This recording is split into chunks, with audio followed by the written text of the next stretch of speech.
Hi, Jay. How's it going? Welcome, welcome. All right, it looks like I have a couple other people in the room. If you want to say hello, that would be great. If not, that's cool too. I want to give it a couple minutes before we get into the share. I know that sometimes people can't join right away. So I think we'll probably start at maybe 3 or 5 after. I'm thinking this might be a 30 minute to like an hour share, but we'll see. Ugh. All right, Jay, you said it's going. How are you? I'm doing great despite the weather. One thing I'll say is that the snow is starting to melt, so signs of spring are kind of popping up here and there, but it can't happen quick enough. And it's kind of cloudy today, so I hope that the brightness is okay that's coming in. Hopefully, you all can see me okay.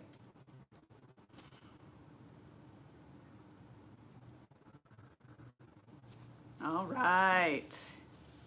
All right, yeah. So let's start at 3 after. I have quite a bit of information that I want to share. This is going to be a very informational type of live today. I didn't plan on opening up the call line today, but if I have enough people expressing interest in that, then I can go ahead and open up the call line. Let's see, sitting on your patio, having a glass of wine, waiting for me. All right. So my drink for the day is it's pretty simple because later I'm gonna go and have dinner and I'll probably have some wine or a cocktail. But today what I did is I took some sweet tea and I just added a shot of that was Captain Morgan spiced rum. And it's really nice, it's really refreshing, simple, and that's what I was looking for. Okay, okay. So other people, as you're joining, if you could give me a thumbs up, that helps this live video show up in the algorithm. So if you could all help me out with that, I would really appreciate it. Oh yeah, Jay, it's nice. It's nice. Um, Let me see. Want to make sure. Very perspectives. Hey, how's it going? How's it going? You know, I totally forgot that today was Easter. So I'm guessing that we might not have that much participation today, but depending on where you're at in the world, you may be done celebrating Easter. I am doing well, varied perspectives. I am doing really great. Like I was telling some of the folks here, I am so happy that we're starting to see signs of spring. Yeah, I'm ready for it. I really am. I'm ready for the warmer weather. All right. Well, you know what? It's 3 after, and I don't want to keep you all waiting. So I entitled the live stream today what you can expect when you're moving to Alaska. So we're going to kind of get into some culture shock types of things, and then some of it is just going to be informational. I hope it's going to be helpful for you all. So let's go ahead and kick this off. My name is Terry, for those of you who may be tuning in for the first time. And this channel is Happy Girl Alaska. And basically, what I do is I share information, my own personal experiences after having lived in Alaska for 30 plus years. Okay. So, what to expect? All right. So, I'm kind of in the process of, not kind of, but I'm in the process of researching different cities outside of Alaska as a place to move after my daughter graduates from high school. And moving in and of itself is a big deal. You're pretty much uprooting your life and you're planning to move somewhere else. Well, moving to Alaska is a big deal. And what I'm hoping to do is touch on some of the reasons why it may be a bigger deal if you're moving to Alaska as opposed to moving to another state within the country, within the US. Um, what I would say is if you're planning on moving to Alaska, try to look for YouTube channels with people who actually live in the state. I wouldn't necessarily rely on shows like Bush People, Ice Road Truckers. I think there's some other shows out there that aren't coming to mind right now, but really look for videos that are created by people who live here in the state because they're going to give you a more realistic perspective. I think a lot of times you can romanticize Alaska, you know, the beautiful mountains, which they are, you know, the beautiful scenery, which is all great and fine. But I think that when you're planning to move somewhere, you need some real tangible information that you can use to make a decision, to make a well-informed decision. Okay. Um, so a lot of people, when they move to Alaska, they experience culture shock, of course. You know, daylight being one of the biggest things, and we'll get into that. And it's not as simple as if you move to Alaska, you could just hop in your car and then you can drive out of the state. You could take the Alcan. But it's not as simple as, say, if you live in Georgia, you don't like it, you can get in your car and just drive to Texas. It's not that simple.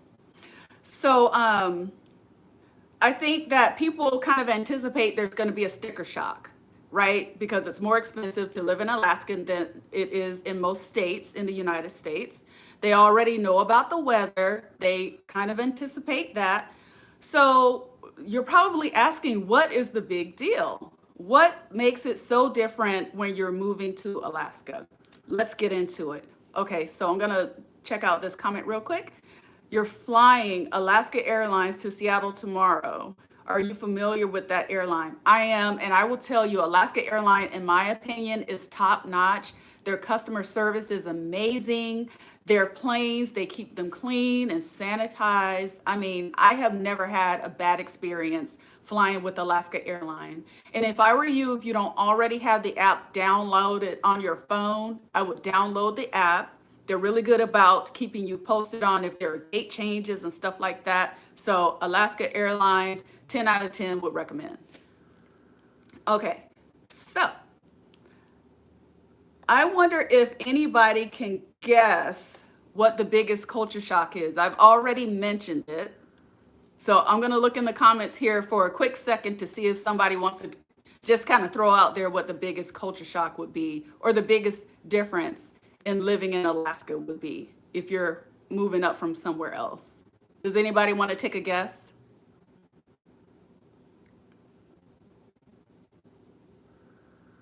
The sun, that's right. Absolutely, the daylight. So I would say the daylight, and then if you contrast that, the darkness that we experience in the wintertime. Okay, so let me see here, and I have my notes here. I want to make sure that I'm covering everything that I want to cover today. So the biggest culture shock when you move to Alaska is the huge variance in daylight throughout the year. Um, so I have a weather series where what I'm doing is putting information out on how the weather is for each month in Anchorage. Now it's specific to Anchorage because that's what I'm familiar with. I may or may not touch on other cities, but if you haven't seen those videos yet, go ahead and check those out. They're pretty short. I don't want to overload people with information on that. I may go into more details, but just to kind of give you a general idea of what you can expect for each month throughout the year in Anchorage, go ahead and check that out. But the summertime days are very long, and they can last as long as 18 to 20 hours. And that's why people say 24 hours of daylight, and it's pretty close to 24 hours, but not quite. So it is somewhere closer to 18 to 20 hours of usable light. But then in the wintertime, we get as little as 4 to 5 hours of twilight and darkness. Hey, Michael, welcome, welcome, welcome. So the question is, what do you do with all that daylight, right, in the summertime? And a lot of people, what they do is they invest in blackout curtains, and those work really well. As long as I've lived in Alaska, I'm telling you, it's difficult to adjust to the amount of daylight. So I myself have invested in blackout curtains, and they work amazingly. I'm telling you, you'll get the best rest. So that's one way. Let's see, the second biggest shock is, like I said, the darkness. In the winter, it's reverse. So with December through January, daylight running somewhere between 4 to 5 hours. Um, and it can get depressing. You know, if you watch some of my week in the life or day in the life videos, I'm pretty transparent when it comes to how my emotional state changes throughout the year. And I think it's because when you have such little daylight during the wintertime, plus it's cold, it really weighs on you. And so a lot of times it seems like you never see the light of day because when you leave to go to work in the morning, it's dark. And while you're at work, unless you leave out of the building during your maybe 1 hour lunch break, get out in some fresh air and get some daylight, by the time you get off from work, it's dark again. So that's one thing that you're going to have to kind of anticipate if you're planning on moving to Alaska. There's a big variance with the daylight and then with the darkness and all that stuff. Um, and I will say too that quite a few people that live higher up in the state of Alaska, they are affected with seasonal affective disorder. That is a real thing. And it's a winter-long depression. So again, you know, that's one thing that you'll want to plan for. They have sad lights that you can invest in, different things like that. So be on the lookout. Now, somebody put, and that's my next topic. So someone said, what about the grizzly bears? And welcome, Tyrone Ward. Welcome. So that's my next topic is wildlife is everywhere. It's everywhere. So another big adjustment for some people is the amount of wildlife that just kind of roams freely, I would say, throughout the state. Here in Anchorage, it's no big deal. Well, it is a big deal, but it's not uncommon to see black bears roaming around, to see moose. I'm trying to think of some, you see rabbits, just all kinds of wildlife just kind of roaming through the neighborhood, you know, and depending on where you live, you have a lot more activity than others. I personally have not seen brown bears in Anchorage. That doesn't mean they're not here. But as far as in the neighborhoods, if you see a bear, most likely it is a black bear. Um, let's see. And you know, in Anchorage, you have to be bear, what they call bear aware, and just keep in mind that you want to make sure that you're not just setting your dog's food outside. The type of trash cans we have are supposed to be created to where it's not easy for bears to get inside. If you're going to park your car outside, don't leave food where it's visible in your car. You're going to want to make sure that you bring that inside. There was someone who parked their vehicle at the Alyeska Hotel and they left, I think, a pack of Oreos sitting on the back seat. And when they came back, from what I understand, it looked like someone had taken a can opener and like ripped open the top of the vehicle and got in there. The bear got in and ate the Oreo cookies. So that's just an example. You know, you really have to keep in mind and make sure that you're not making it easy for bears to access any type of food. Let's see here.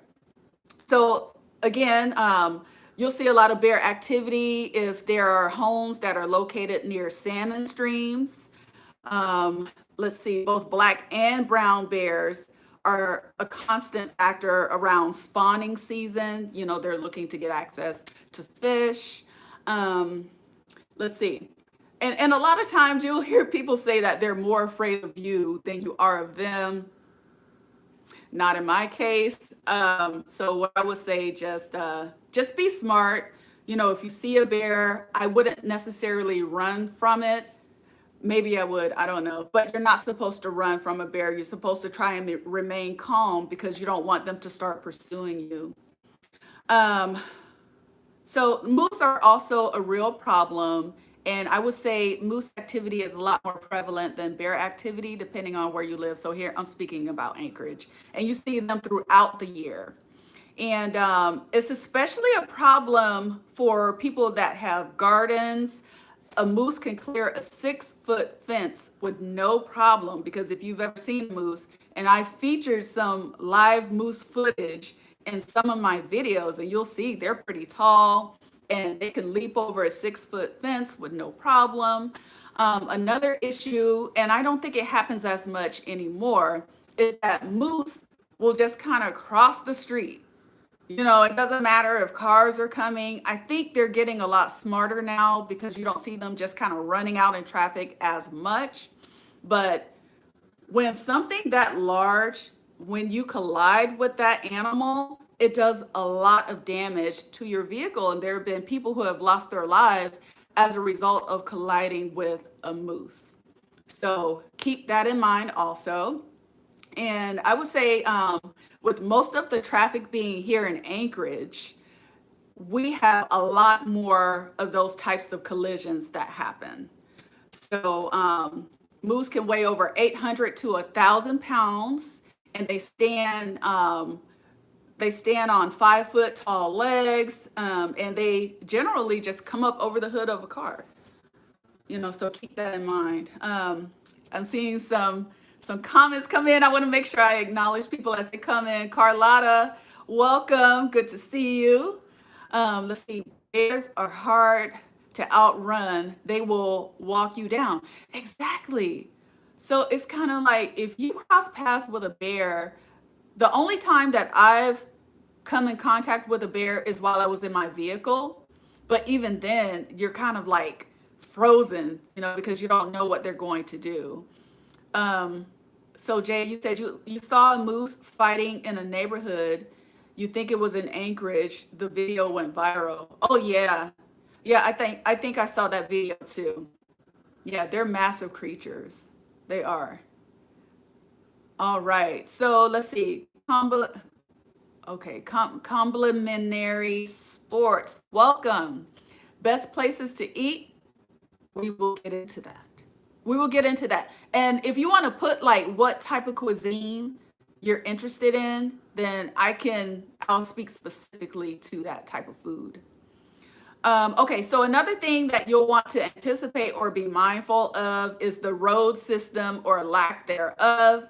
So Alaska is more than twice the size of Texas, but the highway system is nearly the smallest in the US. Can you believe that? So about 75% of Alaska is not accessible by car, including Juneau, the state capital. So you want to keep that in mind. And in order to explore the entire state of Alaska, you can't go by car. Certain areas are accessible by car, but you're going to look at taking an air taxi, hopping on a plane, or catching a ferry. So that's another thing that I don't think people really consider. And when you're looking at different cities where you want to move to in Alaska, catching a ferry every day to work might be a common occurrence for you. So make sure you look into that. You want to make sure that you take advantage of the Alaska Marine Highway. Again, that is with the ferry service that's operated by the state. Ferry boats run along routes that service 33 ports.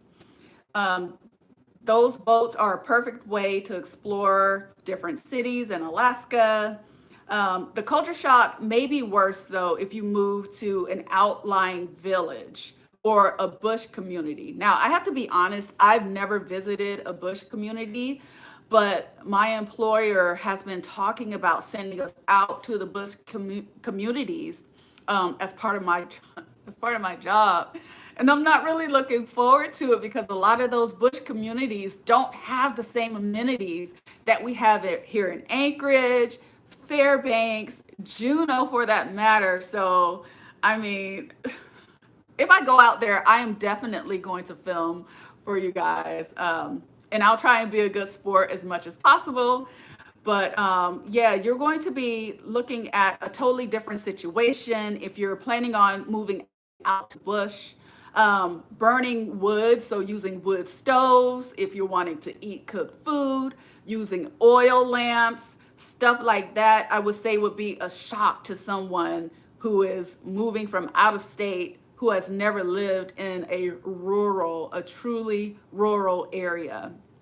Um, let's see, moving into the modern towns is not as bad though. So again, Anchorage, Fairbanks, and Juneau, we have just about all the amenities of any other modern city, unless you don't like coming face to face with wildlife from time to time. That could be a huge deterrent for some people. Um, so if you're, let me see, in some places like Juneau, you may still have to catch the ferry. I think I mentioned that already. And you may have to ship your vehicle or put your vehicle on a ferry as well. Um, let's see. I have a little bit more. Okay, yeah, yeah. Okay, so back to the bush. So things like medical care is not as readily accessible in the bush as it is in the modern cities. So really consider that. Um, Reasonably priced groceries. So groceries, the prices go up as you move to the more rural areas because you have to keep in mind that a lot of our produce, our groceries are shipped up. Um, Availability of fresh produce, outdoor plumbing. In some instances, if you decide to move to an area where it's more rural, you may have to use an outhouse of sorts, and plumbing may not be available in some of the smaller bush villages. Let's see, there are many levels between the two extremes. Some villages are more accessible than others, and there are even some places which are literally within sight of Anchorage, but are still reached only by a small plane or by hopping on a boat. Okay, let me check the comment section real quick. The Seward Highway is the best. Lisa White, welcome. Yes, it is. The Seward Highway, and then I will also say Minnesota. Those I want to say are the two common highways that are used in Anchorage. Varied perspective, that is true. Road systems is not extensive. Great information. Yeah, I wanted to put this video out for the purposes of making sure that people are making informed decisions when they're choosing to move to Alaska. I mean, watching all these movies and maybe videos made by people who don't live here, they kind of make it look like everything is just fantastic, and you really have to dig deep before you decide to move to Alaska. I'm telling you. I mean, unless you're moving here by way of the military, then you really don't have a choice. Nina B, I caught you live. Hello, everyone. Hello, Nina. Welcome. Welcome, welcome. Um, yeah, outhouse. That's a thing. That's a thing up here in some of the villages. Norman Dozier, hey, happy girl, you look gorgeous. Hey, how's it going, Nikki? Good to see you on the live. All right, let's see. So, where was I? Where was I? Okay, and that's what most people who move here have to remember. You can't just hop in the car and drive to another state. And again, there's the Alcan Highway, but even that, there's a ton of planning that has to happen. So to give some perspective, okay, going from Anchorage to Seward is 3 hours. From Anchorage to Fairbanks, if you're in your car, let me clarify. So driving from Anchorage to Seward will take you about 3 to 4 hours. Driving from Anchorage to Fairbanks will take you about 8 to 9 hours. You can drive all day in the state of Alaska and you'll still be in Alaska. Okay? To go outside is very expensive. So flying out, it seems like it's more expensive to fly out of Alaska than it is to fly into Alaska. I don't know why, but it definitely seems that way. And let's see here. I think that's everything I wanted to touch on as far as like I kind of went all over the place with that one. But yeah. Okay. So let's talk politics because I know that's an important topic for certain people. I'm not really going to get all into politics like that, but just to give you an idea, Alaska, we're kind of all over the place. It's a wide spectrum when it comes to politics here. You have people who are quote unquote hippie types. You have your staunch Republicans. Most Alaskans are, I would say, somewhere in the middle of the road with our type of political needs and wants. You'll find Democrats and Republicans who are pro choice. So it varies. There are liberal Republicans, if that's a thing, I don't know. And my friends and I, we usually don't talk about politics. We don't talk about our differences. And if we do, then in most cases, we part as friends. So that's just to give you a little bit of background on the political setting here in Alaska. Now, the one topic that I know a lot of people are interested in is the cost of living in Alaska. So, going back to what I mentioned earlier, Alaska is pretty isolated, which I think is what draws a lot of people to Alaska. So, on one hand, it's a good thing because a lot of the land and the area here is untouched.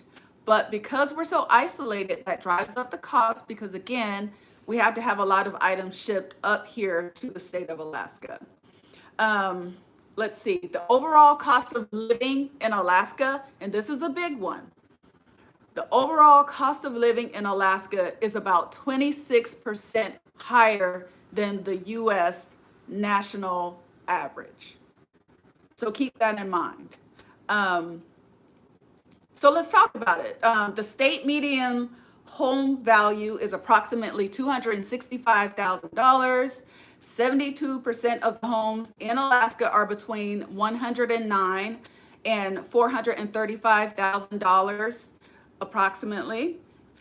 Bigger cities like Anchorage and Juneau are higher, so we're between $304,000 to $364,000. Renting in Alaska is slightly cheaper though, which is interesting to know. It's about $17 to $21 cheaper to rent in the state of Alaska than in the US as a whole. So to give you a sense of a few grocery costs here in Anchorage, because I know people are interested in grocery shopping in Alaska. Here in Anchorage, a dozen eggs can cost you around $4.50. A 2 liter of Coke is around $2.50. And so compare these prices to where you're living now. All right, basic lunch with a drink runs about $15. Rent for 1 to 2 people can run you anywhere from $700 to $1,500, depending on the size of your apartment and the location. All right, and what I'll try to do is for each of these topics that I'm covering today, I'll try and include links so that you can dig a little bit more and get some more details behind what I'm speaking to today. All right, so another thing that people want to know about prior to moving to Alaska, they want to know about the permanent fund dividend. Here are the requirements for the most part. Once you've lived in the state of Alaska for a year and you're an Alaska resident, you'll be eligible for the permanent fund dividend. Okay, so the permanent fund was created to set aside a share of oil revenue for the benefit of current and future generations of Alaskans. The amount changes every year. The PFD payout last year was $992. In 2019, it was $1,606. 2018 was $1,600. And the first year the PFD came out, it was $1,000 per person. And the residency restrictions were not in place as much as they are now. And it's interesting, you'll hear about people that have a family of 13 kids. They'll move to Alaska, live here for a year, become an Alaska resident, get the permanent fund dividend, and then leave the state. So they pretty much came up here to collect a check. But I'm like, if you're looking at the cost of living in comparison to how much money you're getting once a year, I guess if you're having 13 kids, I don't know. But to me, it's definitely not worth moving to Alaska just to get the permanent fund dividend check. But if you get it, you can do whatever you want to with the money. So and for some people it really does come in handy. I hear that people who live out in the village, they really do benefit from getting that extra money, as do a lot of people here in the state. Okay, let me go back to the chat real quick. Let's see, are the people nice there? I would say for the most part, the people are very nice in Alaska. They really are. I feel like we have been sheltered from a lot of the issues that are being faced down in the lower 48s. And I'll just leave it at that. People are very helpful. They're not standoffish. I hear in certain cities that people are really standoffish, and I don't get that vibe here. Um, let's see. Is there a Popeyes there? Yes, there's a Popeyes here. Absolutely. But I'll tell you, so if you like fried chicken from Popeyes, which is what I believe Popeyes is known for, some of the best fried chicken, and it's actually stuffed fried chicken you will ever have, in my opinion, is at the Whale's Tail. They're located downtown in the Captain Cook Hotel. Give that a try. You get stuffed fried chicken with mashed potatoes. It's amazing. Um, let's see. Wow, cheaper to rent. Interesting. You lose the difference when you shop, though. Absolutely. Yeah. So it's definitely a trade-off for sure. $4 for eggs. Wow. Here is 89 cents. Yeah, see, those are the types of things that you want to research. You want to research that before you move to Alaska. Happy Easter, Terry. Hi, I think it's Kia. Kia or Kaya. Welcome, welcome. Let's see. This oil check is giving to people in Louisiana. It should be given to oil states. This oil check. Oh, yes. Yeah, I don't know why other states don't do that. I'm not really sure. Not really sure. Okay, so another thing that I will mention, if you live at least here in Anchorage or Wasilla, Eagle River, those areas, is that we have the Alaska State Fair, which is a big deal for a lot of people. It's an event that people kind of anticipate, and I know that just about every state, I believe, in the United States has a state fair. But just to give you an idea of how people really turn out for this thing, there's about 700,000. Let me make sure I get my numbers right. There's about 700,000 people, I would say, here in is that for the entire state? Let's see. Yes, the state population was tallied at over 700,000. Over 300,000 people turn out for the Alaska State Fair. That's huge. That's almost half. So it's a big deal. And it's really cool because they bring up performing artists from out of state. You can try all types of delicious foods. They have different crafts. There are livestock exhibits. If you're into RVing, they have people who come out, the RV vendors set up shop, and you can check out and go inside some of the RVs. I think they even have people that sell boats. I mean, it's just a big thing. They have things for the kids. They can go to the petting area. They have rides, of course, that type of thing. And it really is a good time. Even though I've lived in Alaska for a while and I go and visit not every single year, but every time I go, I do enjoy myself. It's very crowded. I don't know if we're going to get to have a state fair this year. We didn't have one last year. But I would say if you're new to Alaska, or at least if you're new to Anchorage and the surrounding areas, try to mark your calendars to check out the Alaska State Fair when they decide to have another one, when they bring that back. Okay, let's see. Going back to the comments real quick. We are moving this summer to Anchorage. Anything you recommend to purchase in lower 48 and bring versus buy in Alaska?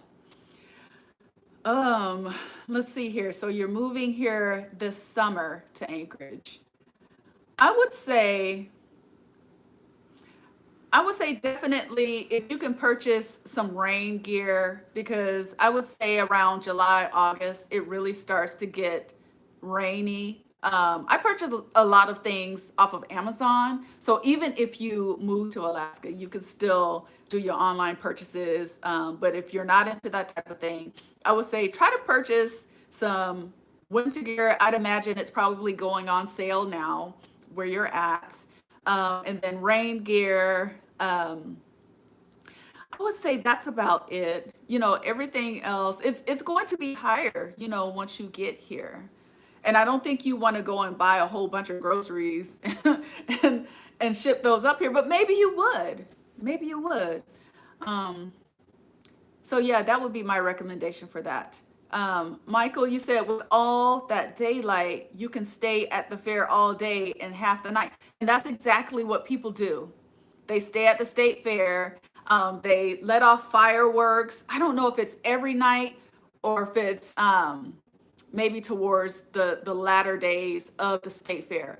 But it really is quite the event. I would say you have to check it out. If you're here during that time and you don't check out the state fair, you are going to kick yourself for not going to check that out. Jeb Smith, happy Easter. Happy Easter, Jeb. Good to see you. Good to see you. So I think, let me look. I think that might cover everything. No, it doesn't. Okay, so this is one thing that I think is amazing is that there is tons of native heritage everywhere. So you can go to different places, again, talking about Anchorage, and you see totem poles that are up. You see different types of sculptures. I mean, it's just really cool. They have the Alaska Native Heritage Center that you can go, and they put on like a show where they show their traditional dance and they're wearing their traditional native garb. There's also the Alaska Museum downtown, and you can pretty much see the history. It's a lot of it is geared towards Alaska history, but specifically around Alaska Native history.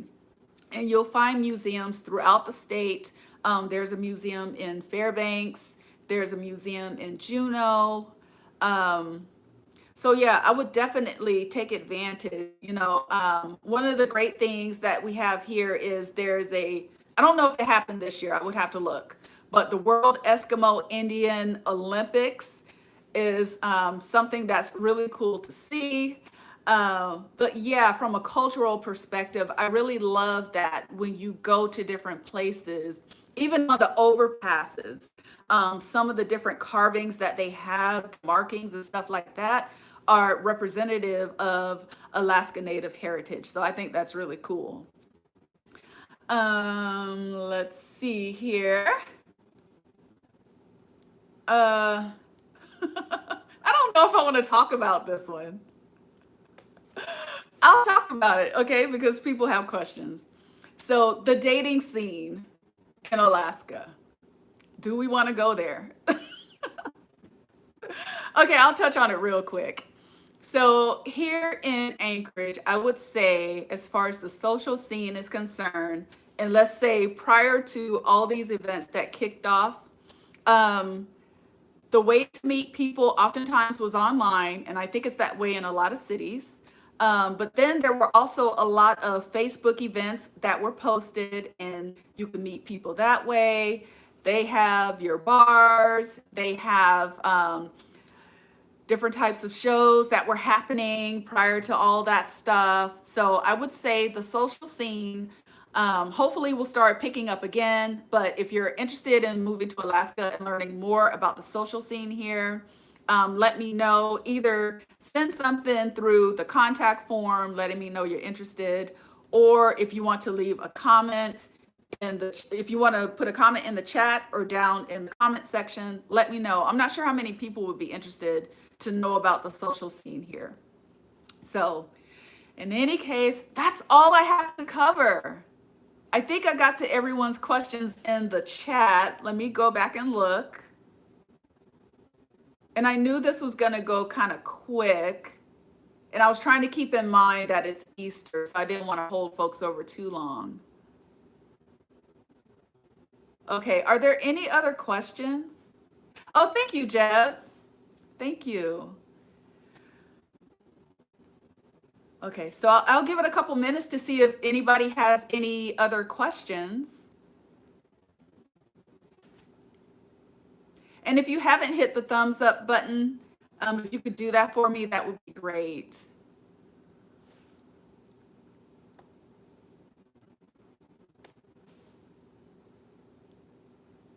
All right. Well, I'm not seeing any more questions rolling in. Tiny homes. Tiny homes. Yes, there are tiny homes. I would say more in the areas like Wasilla, Palmer, and then some of the other places, maybe like Homer, outside of Anchorage, I would say, pretty much. And then you have people that build log cabins, they'll go on a staycation. So I think around this time of the year, people start heading out. And I think there are people that head out even during the winter time to go and stay at the cabin. So it's like a nice little staycation. I think that's really cool. And let's see. Yeah. Yeah. So I think that's about it, you all. I'm going to go ahead and wrap up here. Like I said, I'm going to be going and grabbing some dinner. I went to a really nice place yesterday. What I'll do is I will probably feature that in my next week in the life video. Jay Jaren, you said, what about social sports? If you are familiar with any like adult sports leagues. Yes. So we have baseball leagues here. We have, gosh, I want to say hockey. I think we have a hockey league. Jeb, if you're still on, if you wouldn't mind putting in the chat like some of the different adult sports leagues we have here. I want to say we have a basketball league, an adult basketball league. I don't know if we still do though. Maybe. Um, so yeah, but I know baseball is pretty big. Baseball is big up here in the summertime for sure. Okay. All right. Jay, I hope that answered your question. I'm sorry I don't have more info. I'll get more info for you on that. All right.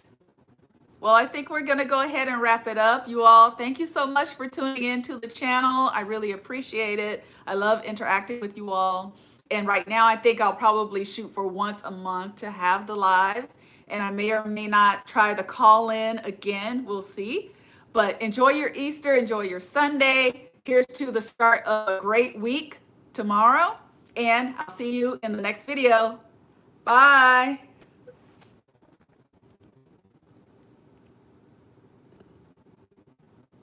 Uh-oh, where's the thing?